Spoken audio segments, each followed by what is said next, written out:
ఒకరోజు ఎండ మండిపోతోంది.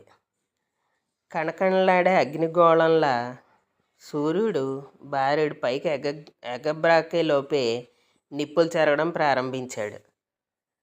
అక్కడక్కడ నీటి చలమలు తప్ప నదులు ఇసుక మేటల్లా అయిపోయాయి. బావులు కూడా ఎండిపోయాయి. ఈ ఎండకి తట్టుకోలేక పగటిపూట వీధుల్లో తిరగడానికి జనం భయపడడం ప్రారంభించారు. అలాంటి ఒకరోజు పొద్దున్న సమయంలో అక్బర్ చక్రవర్తి షికారుకి బయలుదేరాడు.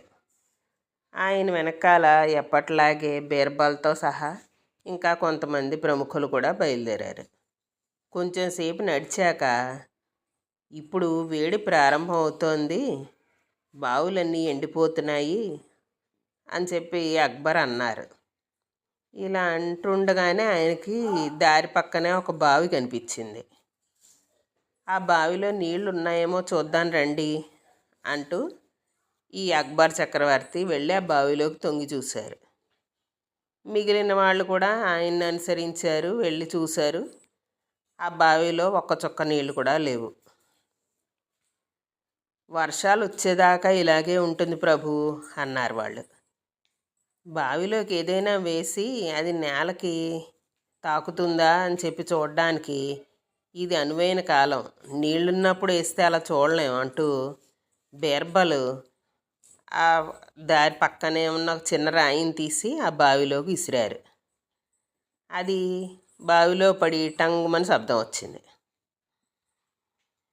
ఒక రాయికి తోడు మరో రాయి కావాలి కదా అంటూ ఈ అక్బర్ చక్రవర్తి తను వేలుకున్న వజ్రం పొదిగిన బంగారం ఉంగరాన్ని తీసి బావిలో వేశారు.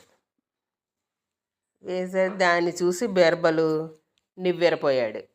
ఓ రాయికి తోడు మరొక రాయి కావాల్సిందే, కానీ మామూలు రాయికి విలువైన వజ్రం తోడు కాదు ప్రభు అన్నాడు. అప్పుడు చక్రవర్తికి తను చేసిన పొరపాటు తెలిసింది.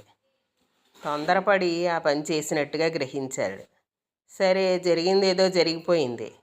ఇప్పుడు బావిలో ఉన్న ఉంగరాన్ని బయటికి తీయించాలి, ఎలాగా అనుకుంటున్నారు.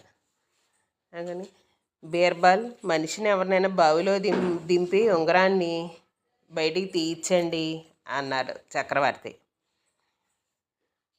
సరే ప్రభు అన్నాడు బీర్బల్. అయితే బావిలోకి దిక్కకుండా పైనుంచే ఉంగరాన్ని వెలికి తీసే మార్గం ఏమైనా ఉందా అన్నారు చక్రవర్తి. అలాగే తీయించాలి ప్రభు, ఎలాగా ఏంటో ఆలోచించాలి అన్నాడు బీర్బల్. అలా ఎలా తీయిస్తారు, బావిలోకి దిక్కకుండా ఉంగరం బయటకు ఎలా వస్తుంది అన్నాడు ఓ ప్రముఖుడు. బీర్బల్, నీ అభిప్రాయం ఏమిటి అన్నారు అక్బర్ చక్రవర్తి. అదే ఆలోచిస్తున్నాను ప్రభు అన్నాడు. అని బొరగొక్కుంటున్నాడు బీర్బల్. బొరగొక్కుంటే పరిష్కార మార్గం తెలుస్తుందా అన్నాడు ఆ ప్రముఖుడు. అవును, నేను తరచుగా ఇలాగే బొరగొక్కుంటుంటాను ఐడియాల కోసం అన్నాడు బీర్బల్. సరే, నీకు మాత్రం అలా జరుగుతుందేమో, నాకు జరగదు అన్నాడు ప్రముఖుడు. బుర్ర ఉంది కనుక నేను అలా గోక్కుంటే నాకు ఆలోచన తోడుతుంది, నీకు లేదు కనుక నీకు రాదులే అన్నాడు బీర్బల్. ఇలాగా చక్రవర్తితో సహా అందరూ నవ్వుకున్నారు. చెప్పానా, బుర్ర గోక్కుంటే మంచి ఉపాయంతో వస్తుందని. ఇప్పుడు ఆ ఉంగరాన్ని ఎలా తీయాలో తెలిసింది అన్నాడు బీర్బల్. ఎలా తీస్తావో చెప్పు అన్నాడు చక్రవర్తి. దానికి కొంచెం సమయం కావాలి జహాపన, అంతా సక్రమంగా జరిగితే సాయంత్రం చెప్తాను. నా పథకం రహస్యంగా ఉంచడం మంచిది అన్నాడు బీర్బల్.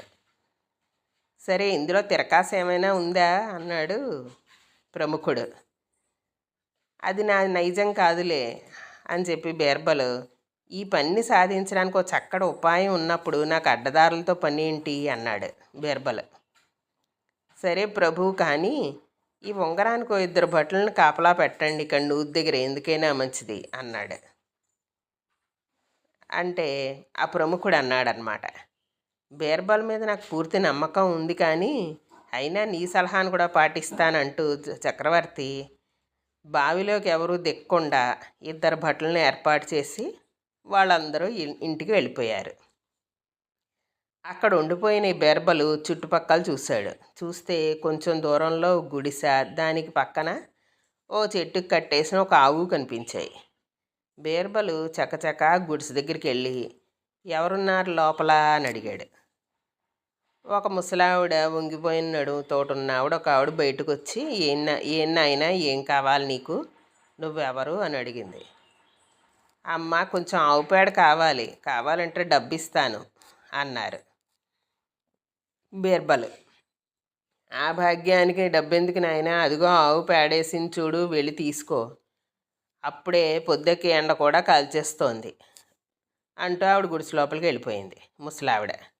బీర్బలు ఎడం చేత్తో పేడకడిని తీసుకుని బావి దగ్గరికి వచ్చి లోపలికి తొంగి చూశారు. వజ్రపు ఉంగరం తళతళా మెరుస్తోంది. ఉంగరాన్ని గురి చూసి పేడను ముద్దగా చేసి దాని మీదకేశారు. సరిగ్గా అది ఉంగరం మీద పడింది. ఇప్పుడు ఉంగరం కనిపించట్లేదు. బీర్బల్ తర్వాత ఒక చిన్న రాయిని, చేంతాడంత పొడవాటి సన్నటి దారాన్ని తీసుకున్నారు. పొడిగైన దారాన్ని తీసుకున్నారు. దారానికి ఒక కొసతో రాయిని గట్టిగా కట్టేశారు. తర్వాత రెండో రాయిని బావిలోని పేడ మీద గురి చూసి వదిలారు. అది వెళ్ళి పేడ మీద పడింది. బీర్బల్ సంతోషంగా దారం రెండవ కొసని బావికి పక్కనున్న మొక్కకు కట్టేశారు. మీరు దీనికి ఇక్కడే కాపలా కాస్తూ ఉండండి, నేను సాయంత్రం వస్తాను అని భటులకి చెప్పి అక్కడి నుంచి ఆయన ఇంటికి వెళ్ళిపోయారు. ఎండ చాలా తీవ్రంగా కాస్తోంది. అది తన పథకానికి చాలా చక్కగా ఉపయోగపడుతుందని బీర్బల్ చాలా సంతోషించారు. సూర్యుడు అస్తమించడానికి గంట సేపు ఉందనగా బీర్బల్ మళ్ళీ బావి దగ్గరికి వచ్చారు.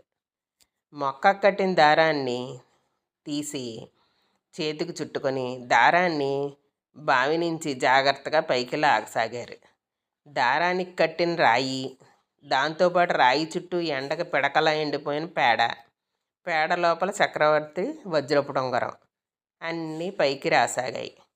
బీర్బల్ పిడకను అందుకొని విరిచి చూశాడు. అందులో వజ్రపు ఉంగరం కనిపించింది. దానిని శుభ్రంగా కడిగి తన బట్టల్లో దాచుకుని చక్రవర్తి దర్శనానికి బయలుదేరారు. రాజభవనం చేరేసరికి అక్కడ చక్రవర్తితో సహా ఇంకా చాలామంది ప్రముఖులు కనిపించారు. షహన్షా అంటూ బీర్బలు వంగి ఆయనకి సలాం చేశారు. ఉంగరం తెచ్చావా అని అడిగారు అక్బర్ చక్రవర్తి. తెచ్చాను, ఇదిగో అలంపన అంటూ బీర్బలు చక్రవర్తికి ఉంగరం అందించారు వినయంగా. ఎలా తీసావు నువ్వు, ఇప్పుడు చెప్పు అని అడిగాడు చక్రవర్తి. బీర్బలు అంతా వివరించారు. నిజంగా నేను అందరికంటే తెలివైన వాడివి బీర్బల్ అంటూ చక్రవర్తి అతడికి నాణ్యాల సంచిని బహూకరించారు. ఆశ్రిత పోషణలో దయాగుణంలో మీకు సాటి రాగల రాజులు భూప్రపంచంలోనే లేరు షహన్షా అంటూ బీర్బల్ నాణ్యాలను అందుకుని చక్రవర్తికి మరోసారి సలాం చేసి నవ్వుతూ ఆనందంగా ఇంటికి బయలుదేరారు. ఇది కథ. రేపు ఇంకో కథ చెప్పుకుందాం. బాయ్.